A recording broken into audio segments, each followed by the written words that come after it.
ایک بہت بڑا رئیس تھا، اپنی بیگم کے ساتھ دسترخوان پر بیٹھا ہوا تھا۔ دسترخوان اللہ کی نعمتوں سے بھرا پڑا تھا۔ ابھی کھانا شروع ہی کرنے والے تھے کہ اتنے میں ایک فقیر نے دروازے پر صدا لگائی، ہے کوئی اللہ کے نام پر کچھ دینے والا؟ صبح کا بھوکا ہوں، شام ہو گئی ہے، ابھی تک کسی نے مجھے روٹی نہیں دی، بھوک لگی ہے، روٹی چاہیے، ہے کوئی اللہ کے نام پر مجھے ایک روٹی دینے والا؟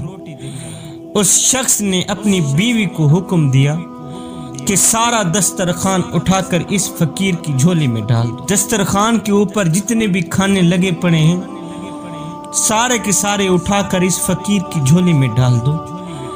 عورت نے حکم کی تعمیل کی، سارا کا سارا دسترخوان اٹھا کر جس وقت اس نے اس فقیر کا چہرہ دیکھا، جس وقت عورت نے اس فقیر کا چہرہ دیکھا تو دھاڑے مار کر رونے لگی، تڑپنے لگی، رونے لگی۔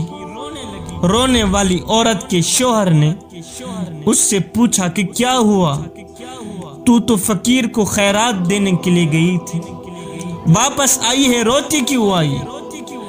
اس عورت نے بتایا کہ صاحب، یہ شخص جو فقیر بن کر ہمارے گھر پر دستک دے رہا ہے، یہ جو بھکاری بن کر ہمارے دروازے کے سامنے بیٹھا ہے، چند سال پہلے اس شہر کا سب سے بڑا مالدار اور ہماری اس کوٹھی کا مالک اور میرا سابق شوہر تھا۔ یہ بہت بڑا رئیس تھا، امیر تھا، مالدار تھا، وقت کا بادشاہ تھا، اس کے نوکر تھے، ملازم تھے۔ چند سال پہلے کی بات ہے کہ ہم دونوں دسترخوان پر ایسے ہی بیٹھے تھے جس طرح آج ہم دونوں بیٹھے ہیں، کھانا کھا رہے تھے، ایسے ہی دسترخوان نعمتوں سے بھرا پڑا تھا جیسا کہ آج ہمارے سامنے بھرا پڑا ہے۔ ہم کھانے ہی والے تھے کہ ایک فقیر نے صدا لگائی، جس طرح آج اس بھکاری نے ہمارے دروازے پر صدا لگائی ہے۔ اس نے صدا لگائی، ہے کوئی اللہ کے نام پر کچھ دینے والا؟ میں 2 دن سے بھوکا ہوں، اللہ کے نام پر کھانا دے دو مجھے، دعا کر کے چلا جاؤں گا۔ میرا شوہر دسترخوان سے اٹھا، اس فقیر کی اس قدر پٹائی کی، اس کو بے عزت کر کے اسے لو لہان کر دیا، ذلیل کر کے اس کو مار پیٹ کر بھگا دیا۔ نہ جانے اس فقیر نے کیا بد دعا دی کہ میرے شوہر کے حالات دن بدن خراب ہونے لگے، کاروبار ٹھپ ہو گیا، اور جب کاروبار ٹھپ ہوا مال بھی چلا گیا، پیسہ دھن دولت ختم ہو گئی، پھر ملازم بھی نہ رہے، نوکر بھی نہ رہے۔ جب اس کے پاس کھانے کے لیے کچھ نہیں تھا تو وہ ایک فقیر بن گیا، اس نے مجھے بھی طلاق دے دی۔ چند سال گزرنے کے بعد میں آپ کی زوجیت میں آئی، میں آپ کی بیوی بنی۔